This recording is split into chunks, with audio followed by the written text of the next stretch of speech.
Part of By the system. time I was leaving the bank, I was a manager. Hey.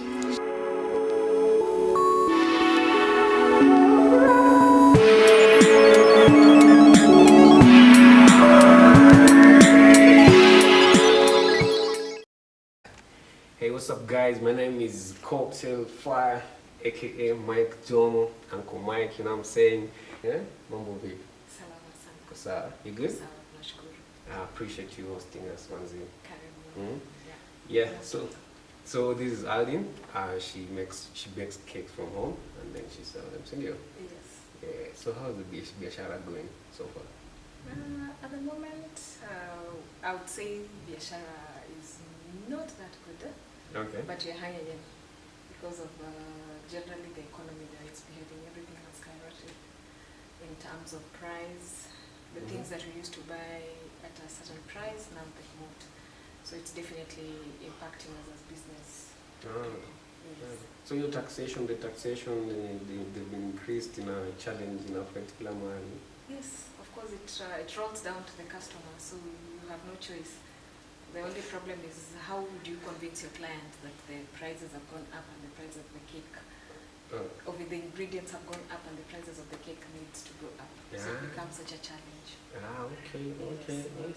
So far, business chini kidogo, not like the other unit. Business chini kidogo. If I compare last year at this point, I was making so many cakes, but this time anyone who's ordering a cake is ordering just because it's a priority for them.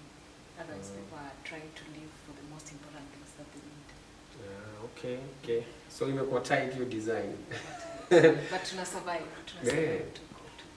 So like, why bake from home and not open up a shop? Mbona nini? Like, what made you choose home? Ama you're cutting budget, ama?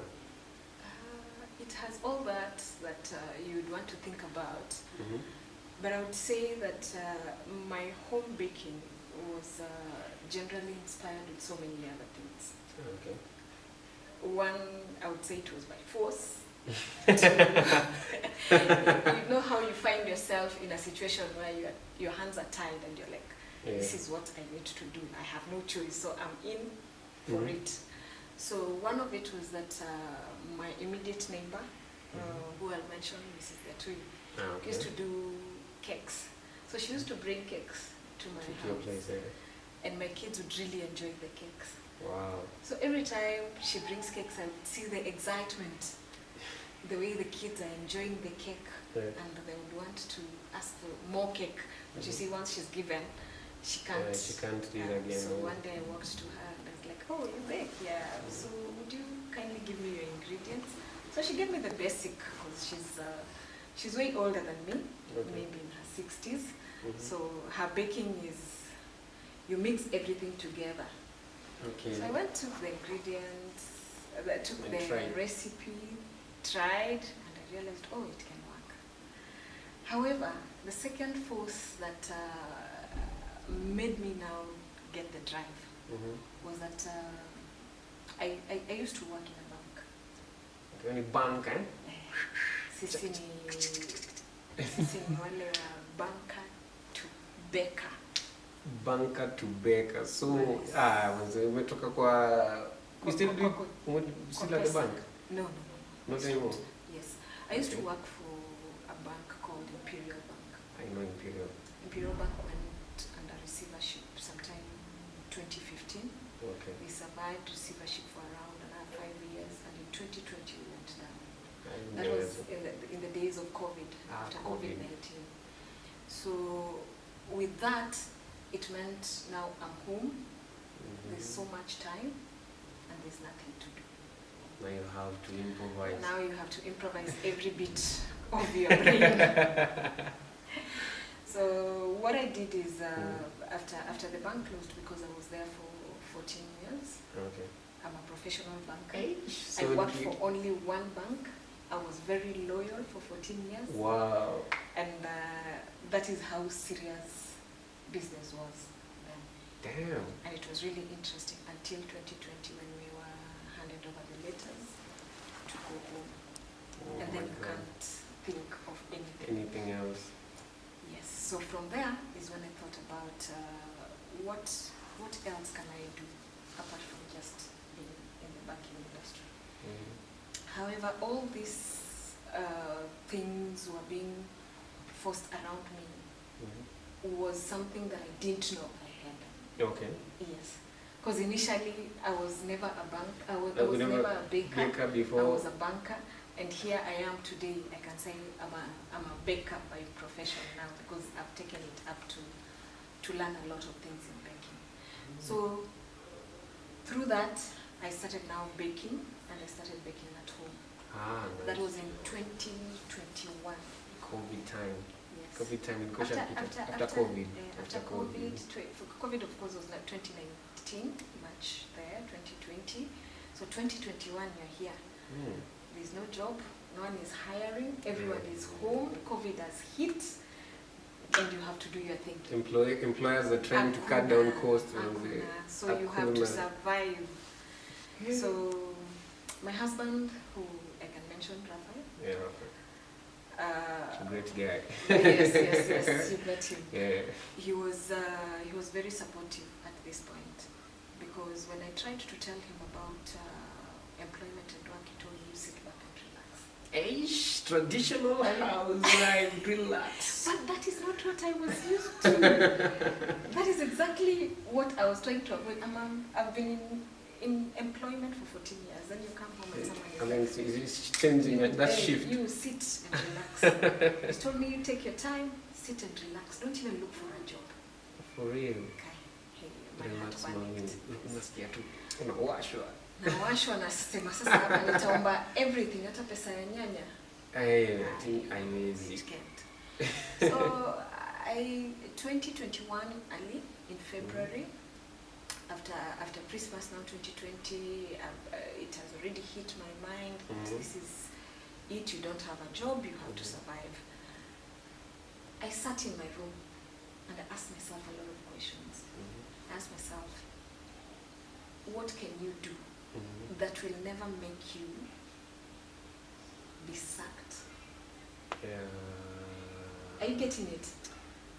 Financial independence. I didn't tell him, but I asked myself, what can I ever do in my life that even if I ever get employed, nobody will ever tell me you're sacked? Because now I've worked for 14 years. If I look what I got from the payments that we were paid off and the years that I worked through, it was not. A balance. Yes. So I asked myself that question, and two, I asked myself, what is my retirement plan? That's a big question, no? If anything could happen now, it could happen another time. Yeah. So how am I going to plan out in my future that even if I get employed and I ever lack work, will I be able to survive? Because now I'm looking, if Rafael was not here as my husband, he would be able to provide. True. And there's no one who wants to be, who does not want to be an independent woman in this time and era. You know, you have to complement each other. True, yeah. Times. Be supportive, yeah. So those two questions really pushed me, and they made me understand that as much as we look at kazi ya mkono in a layman's language, the craft, it is not what it is. So you until you come to realize this is very important. You see, our to a salon, our to kupika keki. You take them for granted. You take them for granted, baba. These guys, you look at them and you're like, hawa hakuna kazi wanafanya. If anything, hawajaenda hata shule. Kazi yao ni kufanya kazi ya mkono. Imagine it's not that. They complement this is yes, part of by the time I was leaving the bank, I was a manager. From now a bank you look to at this position where you're coming from being a manager to a baker. And you have to learn. There's no from skill scratch, zero. That, yes, it's not like I'd gone to school and had the skill. Ukajifunza. Pole pole. So I went back to my room. My room used to be my consolation place, my bedroom. I had a lot of comfort in it. Thank God I have a TV set in that room. YouTube. Learning. Searching. Learning. learning and learning. Anything that I could get about baking, I could incorporate it. So in February, yes, nakuja hapa kwa jikoni naendelea. So in February 2021, I started baking. In March, I've been introduced some time back to a lady called Esther Masharia, AC Bakes. Okay. So after baking for like 2 months, I realized I'm not baking professionally. Yeah. I need somebody to kickstart me. Kickstart. And even if you watch this YouTube, there's a way they measure the ingredients that would not really give you a guideline until you do it with a professional. True. So I called AC. Yeah, I called AC. After 2 months, AC told me you can come for training. Those trainings are not cheap. Huh? Those trainings are not cheap. If you are sitting there I thought you was and doing thinking that you will pay a 5K to get trained. It ain't easy. And bake very good cakes. It ain't easy. There is nothing that you get on a silver platter. Okay. Those girls or anyone who is a baker has acquired a skill that even them, as much as they're impacting on you, you have to pay. Damn. So the thing of everyone thinking and saying that, baking is very easy, you can just go to the YouTube. Yes, they're self-taught. I was a self-taught up to some point until when I realized I just needed professionality. So yes, I walked to AC, went there for training for 1 week for baking, basic, how to do this, how to do this. So I had the basic. And cake is cake. If you know how to bake a vanilla cake, you can know how to bake this other cake. For real? Yes. Nikatu kuendesha gari. Exactly. So aina formula. Ni hivyo tu.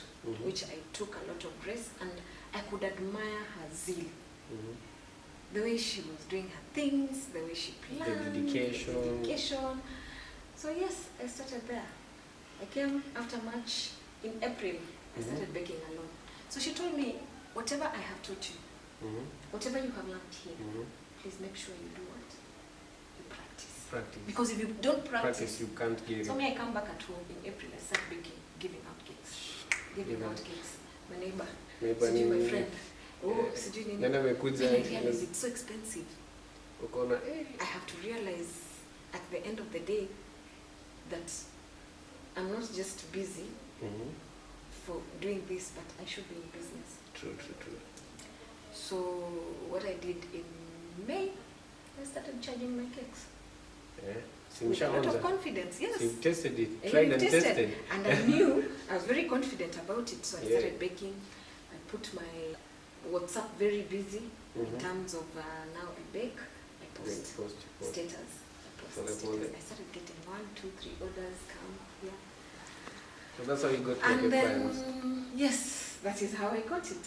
So here we are. But if you weigh right now your options, would you, if times were reversed, would you still go back to the banking sector or still stick to the baking industry? Honestly speaking, it might sound very harsh to someone else outside here. I respect employment. I have a lot of respect for anyone who is employed because we are not all meant for employment or business. True. But until you try out something, you won't get to know. I told you there are so many forces that were behind. One force was that I didn't have a job. The second one that I had to plan and look at the future of what happens if this job is not there. But I didn't know I could bake.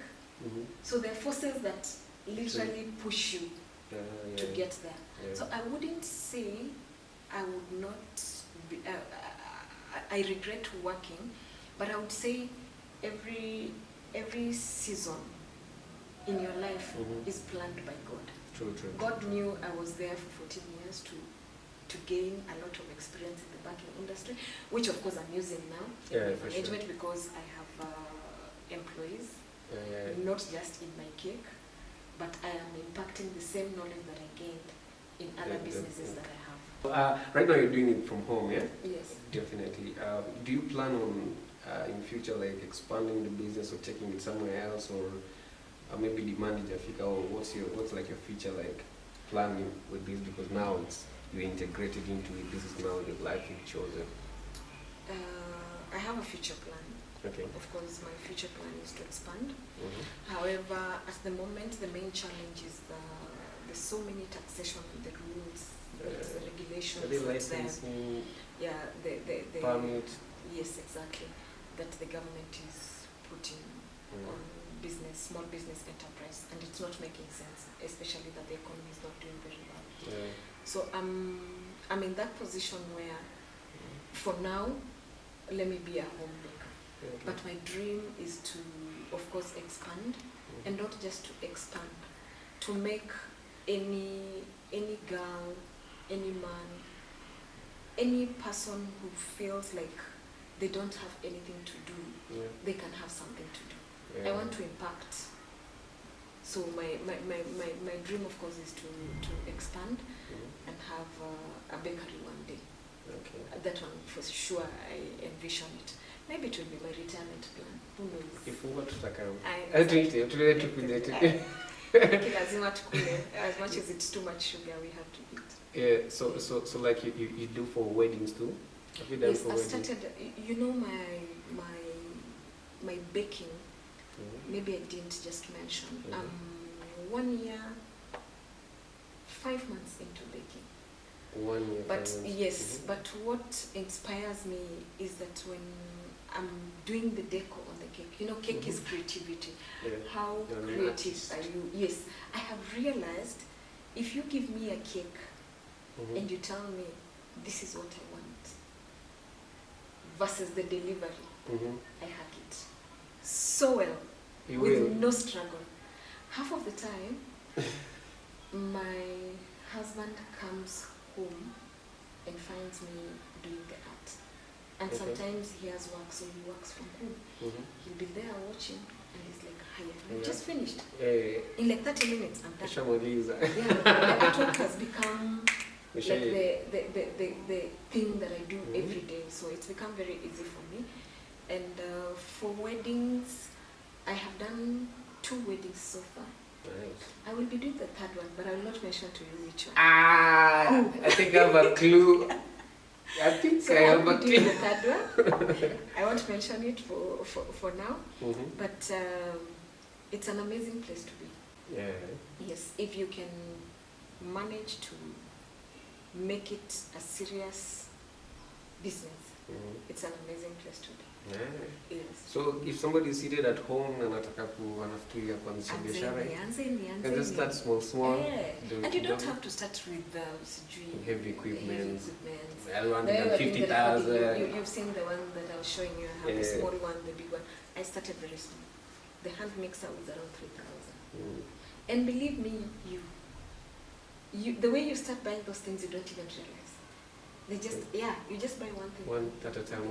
I'm actually making I have an open kitchen, so it's become difficult to sometimes do work there without interfering with other kitchen.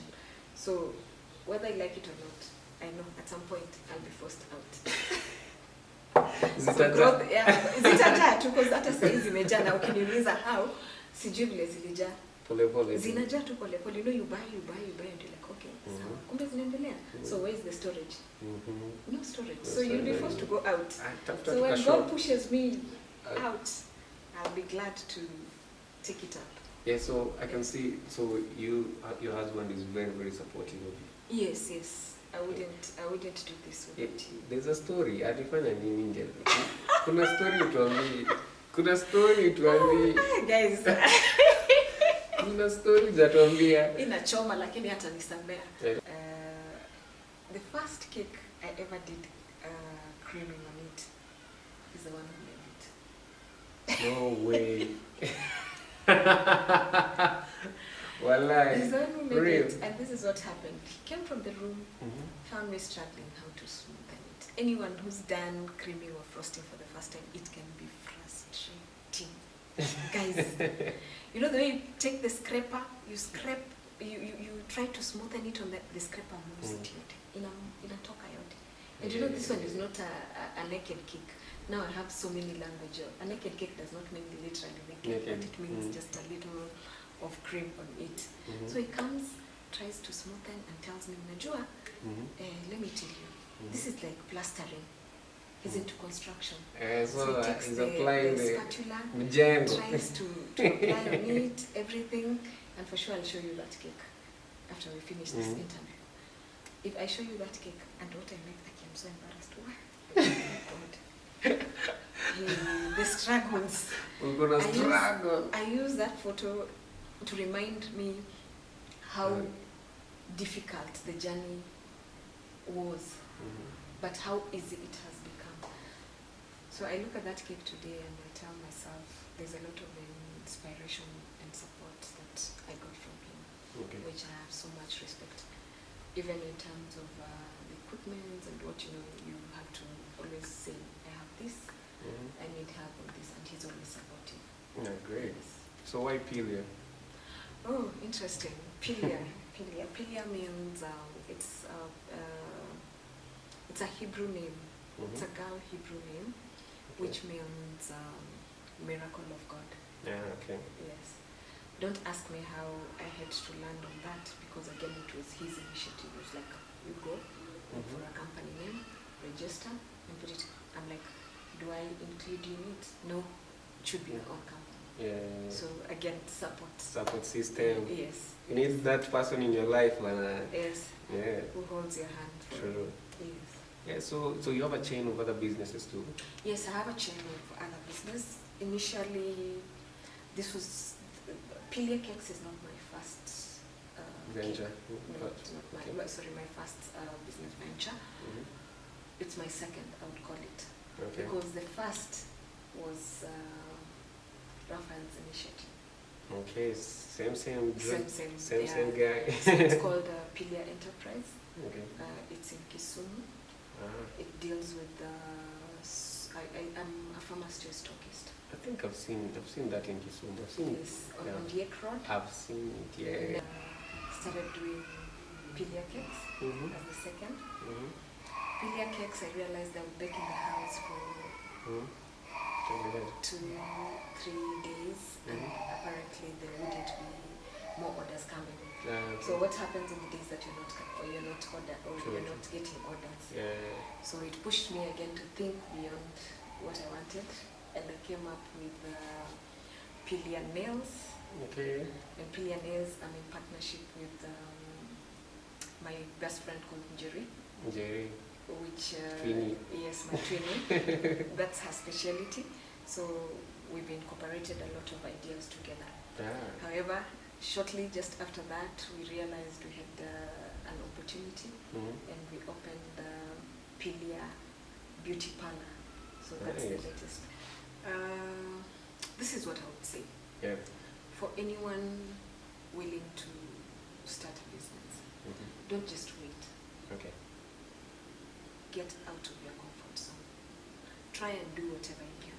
And another thing I would mention is that people have this thing of discouraging others. Don't listen to anyone. You try baking, post your cakes, use all the avenues around you to get your market. Don't sit there so that one day